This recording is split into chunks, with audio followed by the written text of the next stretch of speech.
Ayan guys, magandang tanghali, magandang araw ng Miyerkules. Ayan, so thank God. So, salamat sa Diyos kasi umulan. Umambon ng medyo malakas na ambon. Medyo mahinang ulan. Ayan guys, so nakakatuwa kasi ayan, blessings.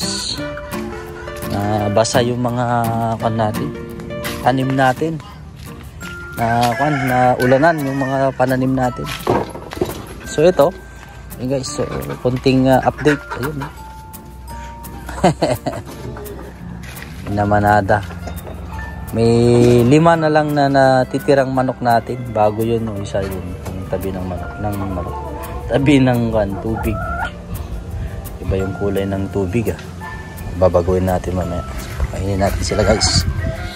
Ayan, so mapagpalang araw sa atin lahat kasi blessings. Ayan, mamaya ipento ko sa inyo konti. Pakain na tayo konti ng manok natin na amo-amo guys. So, pet ba to? Teka lang ang amo ng manok si Reda. Pati ba naman may pangalan. Ayan guys. Ayan.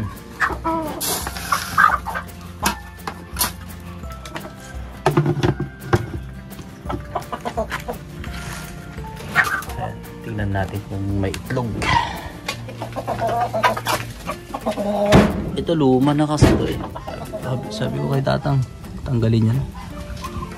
Wala, hindi ko sensitive pala mga manok. Kung alam nilang hinawakan mo, nagtatampo sila guys.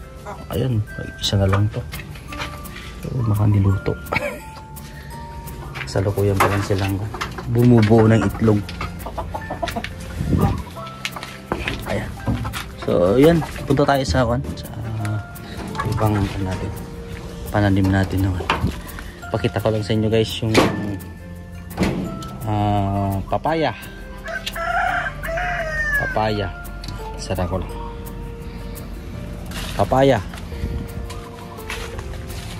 So malapit na rin nating i-harvest yung unang harvest niya na bunga. Unang bunga niya. Kinukwento ko sa misis ko to. Sabi niya, gusto ko yung hinog. Sabi malaki na rin siya guys. Ayun, may mga bunga sa diyan sa taas. Next week may awan Diyos, harvest natin, gawin natin atsara. Ayan, medyo mura pa kasi siya so far may malalaki naman. So ito mga kanto 8 inches. Haba pa daw yan kasi Red Lady po ang variety nito. Red Lady. Ayan guys, so punta tayo dun sa mayroon lang tayong konting pagkakwentuhan. Ayan, iba natin bunga niya. Kunti pa lang kasi to. Nag-order ulit ako ng another na papaya para dwarf naman yung in-order natin kasi may plano na ako dito. May plano na tayo dito banda. Tatanggalin ko ibang kahoy na dyan para patamnan natin. Dami kasi itong kahoy na to sa tawag is Ilocano, Alocon.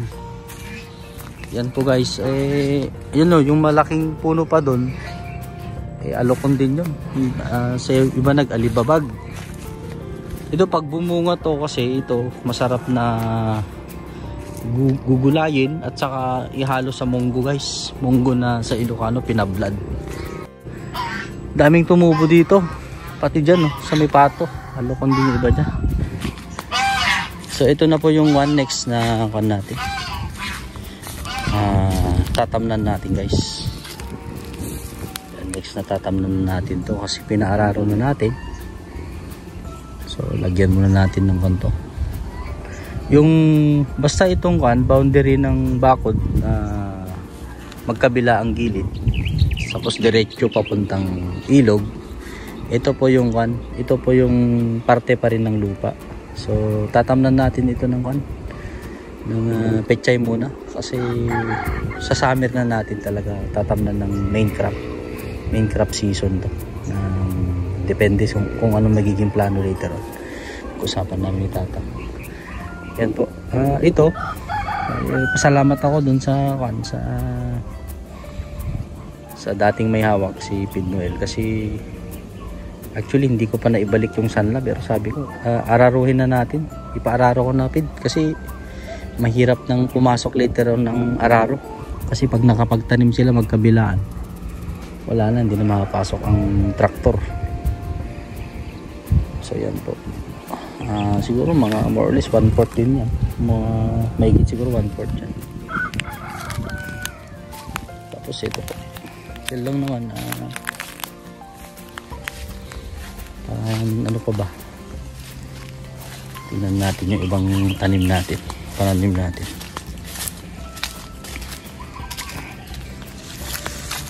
Ito yung pechay naman nisprayan na ni Tatang kasi para maararo natin ulit. Siguro mga Sabado, Miyerkules ngayon, Sabado pwede nang araro yung mga kalamansi natin.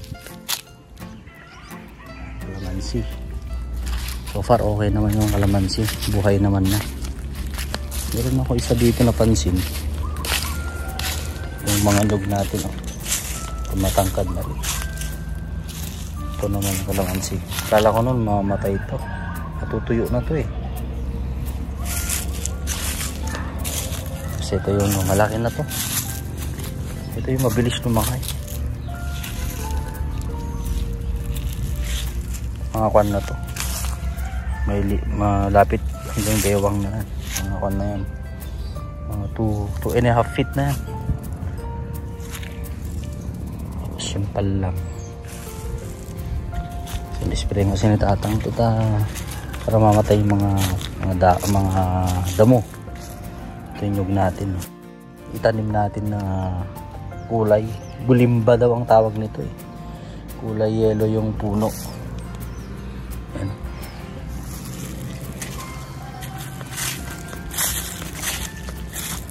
Tapos ito ganito rin, yellow din to, gulimba.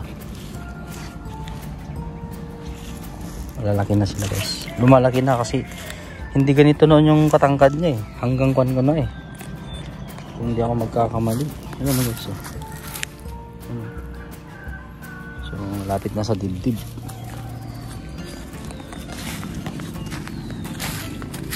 Ang kalamansi natin.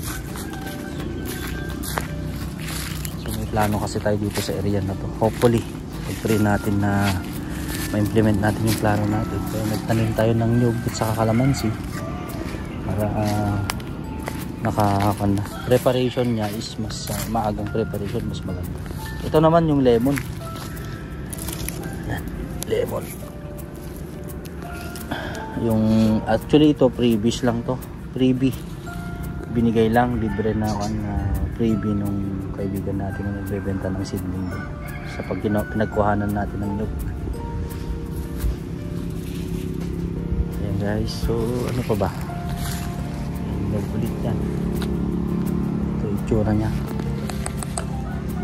Sige, malakas din pala ang ambon niya.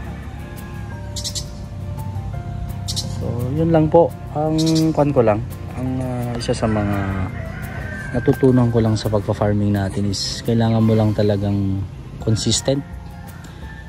Aside sa magiging consistent natin, kailangan motivated tayo lagi kasi lalo na itong nakaraan na pagtatanim ng yellow corn, marami pong natalo, marami ding hindi, sabi nila, kwento nila, mga kakilala natin, kaibigan natin, hindi sila nakabayad sa bodega kasi wala talagang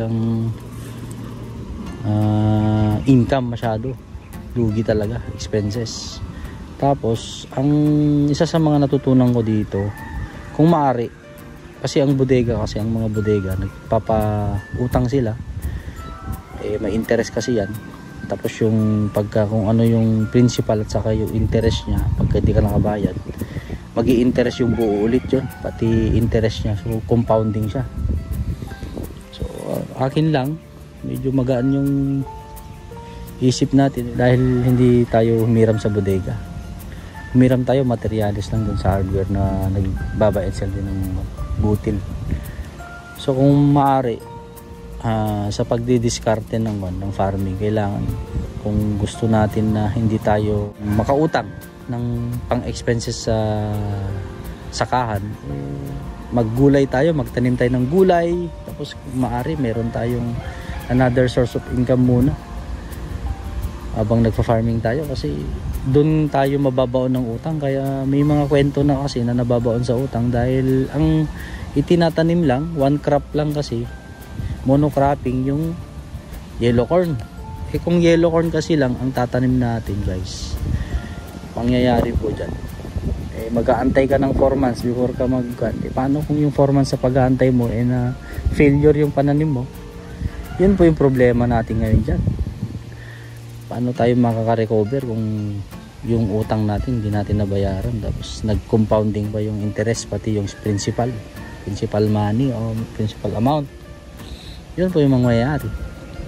Kaya ito po, sinusubukan natin maggulay, magtanim ng prutas, kalamansi, para meron tayong pang sustain, para maging self-sustaining yung farming na pinili natin na karir.